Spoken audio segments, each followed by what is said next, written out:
रजनीश जी, सबसे पहला सवाल ये कि पोस्टमार्टम रिपोर्ट से अभी आप लोगों के पास क्या जानकारी है? प्रिलिमिनरी रिपोर्ट आ गई है, फाइनल रिपोर्ट आ गई है।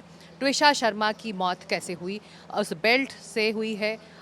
वो अपने आप को उसने हैंग किया है? क्या जानकारी आप हमारे दर्शकों को दे सकते हैं? जो थाना कटावा हिल के अंतर्गत जो अपराध पंजीबद्ध किया गया है, इसमें मर्ग इंक्वेस्ट फाइल हुई थी। मर्ग इंक्वेस्ट के बाद जांच पर से इस पर अपराध पंजीबद्ध किया गया था और अपराध परिजनों के कथन और पीएम रिपोर्ट के बेसिस पे पंजीबद्ध किया गया था। पीएम रिपोर्ट में cause of death antemortem hanging था और यही इसी कॉज ऑफ डेथ और सर्कमस्टेंसेस जो चूँकि पीड़िता नवविवाहिता थी और शादी के 5.5 महीने के अंदर ही असामान्य परिस्थितियों में उसकी डेथ हो गई थी।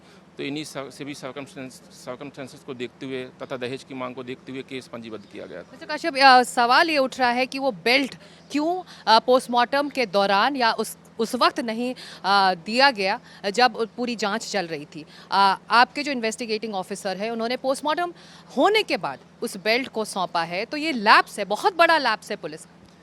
जो लाइगेचर मटेरियल है जिम्नास्टिक बेल्ट, तो जिम्नास्टिक बेल्ट को जो तत्कालीन आयु थे उनके द्वारा एफएसएल टीम का इंस्पेक्शन हुआ था। इंस्पेक्शन के बाद एफएसएल टीम द्वारा उस बेल्ट का भी इंस्पेक्शन किया गया, तो करने के बाद आयु को हैंडओवर कर दिया गया था। अब आयु ने नेक्स्ट डे उसको सबमिट किया है। आप मानते हैं लैप्स हुआ? इस संबंध में चूंकि कई बार मिलान उसी वक्त होना चाहिए था ना, मैच होना चाहिए था मार्क्स से और उस बेल्ट से।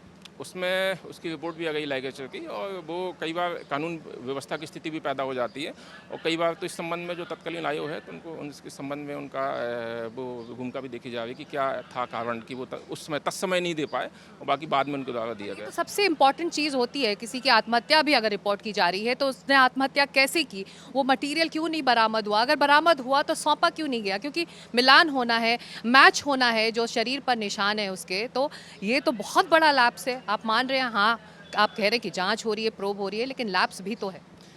इस मामले में जो मेरी कंसर्निंग डॉक्टर से बात हुई थी तो कॉज ऑफ डेथ उन्होंने स्पष्ट कर ही दिया था। जो पीएम रिपोर्ट जो है उसमें भी cause of death as it is है जो प्राइमरी रिपोर्ट में है। और रहा ये बेल्ट को, तो बेल्ट को लेकर भी रिपोर्ट अभी आ गई है लाइगेचर मटेरियल। शरीर पे जो चोट के निशान है उसके बारे में अभी आप क्या बता सकते हैं? जो पीएम रिपोर्ट है, जो प्राइमरी पीएम रिपोर्ट है, और इसका उल्लेख है, इसको हम एफआईआर में भी हम लोगों ने बताया कि मल्टीपल इंजरीज हैं बॉडी में और जिनका नेचर सिंपल इन नेचर है और सिंपल इन नेचर होने के कारण इस संबंध में डॉक्टर से डिटेल क्वेरी भी कराई क्या गई ये है। कह सकते हैं कि अगर त्विशा ने आत्महत्या की है तो उससे पहले पति पत्नी में या किसी और के साथ मारपीट हुई है, निशान आए कैसे? इस बारे में कुछ क्या बात बता सकते हैं? इस बारे में एम्स भोपाल से डिटेल में क्वेरी की गई है कि ये जो चोट है, चोट का टाइप क्या है, इनकी टाइमिंग क्या है, इनका नेचर क्या है।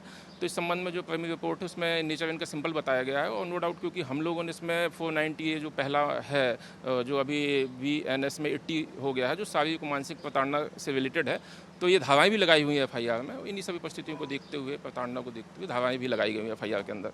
जो ट्विशा शर्मा की मदर इन लॉ ने आरोप लगाया है कि ट्विशा एडिक्शन की शिकार थी, ड्रग एडिक्ट थी, तो पोस्टमार्टम में क्या कोई इस तरह का ड्रग अब्यूज़ के निशान मिले हैं क्या? इस संबंध में हमारे द्वारा हमसे क्वेरी की गई है और उसकी डिटेल रिपोर्ट आ जाएगी। और रहा ड्रग एडिक्शन का अभी सवाल, मालूम नहीं है। ड्रग एडिक्शन जो प्राइमरी रिपोर्ट थी तो उसमें ऐसे ड्रग एडिक्शन संबंधी कोई भी एविडेंस नहीं थे। और रहा ड्रग एडिक्शन का सवाल, तो इस संबंध में चूंकि अभी हम लोग जांच कर रहे हैं, SIT गठित है, तो जितने भी जांच में जो आरोप प्रत्यारोप या जो भी नए तथ्य एविडेंस या साक्ष्य आते जाएंगे, हम लोग बिल्कुल उस पर जाँच करके उसको शामिल करेंगे और जाँच का दायरा भी बढ़ाएंगे। डॉक्टर रजीश, ये भी बताइए कि जो इस पूरे मामले में ट्विशा के परिवार ने, उसके माता पिता ने ट्विशा के पति को मुख्य अभियुक्त बनाया है जो अभी फरार है, जिसके लिए आप लोग खोजबीन कर रहे हैं। मैंने सुना है SIT की 6 टीमें लगी हुई हैं। ऐसा कहाँ वो शख्स गायब हो गया कि आपकी टीम को पता ही नहीं चल रहा? ज़मीन निगल गई, आसमान खा गया, क्या हुआ? बिल्कुल इसकी मामले की गंभीरता को देखती हुई पुलिस कमिश्नर भोपाल महोदय द्वारा इसमें टीम भी बनाई गई। हम लोगों द्वारा टीम की संख्या भी बढ़ा दी गई है और बिल्कुल इसमें इनाम भी घोषित कराया गया है फरार आरोपी के विरुद्ध। और हमारी टीमों द्वारा ह्यूमन एंड टेक्निकल, साइबर और जितने भी लोग हैं, हम लोग इसमें बिल्कुल जुटे हुए हैं और तत्पर हैं उसको अरेस्ट करने के लिए। साथ ही साथ हमारे द्वारा अपने भोपाल। आपको कोई जानकारी नहीं है इस वक्त ट्विशा शर्मा का पति कहाँ है? बिल्कुल टीमें लगी हुई है, जैसे हमें जानकारी होगी तो हम बिल्कुल अरेस्ट करेंगे। और इसके पासपोर्ट के संबंध में भी हमारे द्वारा रीजनल पासपोर्ट ऑफिस में आवश्यक लुकआउट सर्कुलर के संबंध में आवश्यक कार्रवाई के लिए भी पत्राचार किया गया है। और बिल्कुल जैसे भी होगा तो हम उसको मध्य प्रदेश में है, मध्य प्रदेश से बाहर है, हालांकि आप बता रहे हैं कि उसके जो पासपोर्ट है उसको एक तरह से उस पर वो आगे देश से बाहर ना निकले, उस पर कार्रवाई के लिए आप लोगों ने चिट्ठी लिख दी है, लेकिन मध्य प्रदेश के अंदर हैं, भोपाल में है, कोई जानकारी, कोई क्लू? बिल्कुल निश्चित तौर पे यदि कोई क्लू होता तो आज वो अरेस्ट होकर जेल में होता। हम लोग इसके लिए बिल्कुल प्रतिबद्ध हैं और लगे हुए टीमें भी लगी हुई हैं कि एक भी कोई भी इसमें ऐसा लूप होल नहीं छोड़ा जाएगा और उसको अरेस्ट करने के लिए बिल्कुल प्रतिबद्ध तो है। ये ऐसा लग रहा है कि वो क्रिमिनल रॉयल लॉयर रहे हैं तो पुलिस से 2 कदम आगे ही चल रहे हैं। ये चूंकि वो अपराधी है और आपराधिक उसने इतना गंभीर अपराध किया है और समझ है कि आप लोगों से कैसे बचा जाए। और है तो हम लोग बिल्कुल इसके लिए लगे हुए हैं और वो कर रहे हैं। रहा इसका प्रश्न कि वो क्रिमिनल लायर है और ये है, तो उससे कोई फ़र्क नहीं पड़ता केस में कि आप क्या हो क्या नहीं हो। हमारा तो उद्देश्य ये है कि जो भी हमारे केस का आरोपी है तो उसको अरेस्ट करना और इन्वेस्टिगेशन को इस तरीके से करना कि जो पीड़ित है उसको न्याय मिल सके। जी, एक और मामला जो लगातार परिवार उठा रहा है, जिस पर एक समझ ज़रूरी भी है, डाउरी हैरेसमेंट का मामला बनता है, क्योंकि 6 महीने भी नहीं हुए इस शादी को। ऐसे में एंटिसिपेटरी बेल की दलील देकर जो सास हैं त्विषा शर्मा की, वो छूट जाती हैं, तो क्या ये दलील वहाँ पर वाजिब ठहरती है? वो उस पर भी परिवार सवाल उठा रहा है। चूँकि जो एंटीसिपेटरी बेल है ये माननीय न्यायालय द्वारा दी गई है, तो इस पर भी कोई टिक्का टिप्पणी उचित नहीं होगी। न्यायालय ने अपने तर्कों के आधार पर दिया है।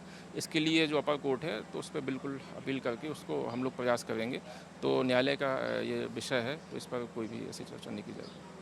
तो इस वक्त आप कह रहे हैं कि जो सेकंड पोस्टमार्टम की जो बात कही जा रही है, अड़ंगा पुलिस लगा रही है, पीड़ित परिवार यही कह रहा है, इसको क्या जवाब देंगे आप? सेकंड पोस्टमार्टम आप लोग क्यों नहीं करवा रहे?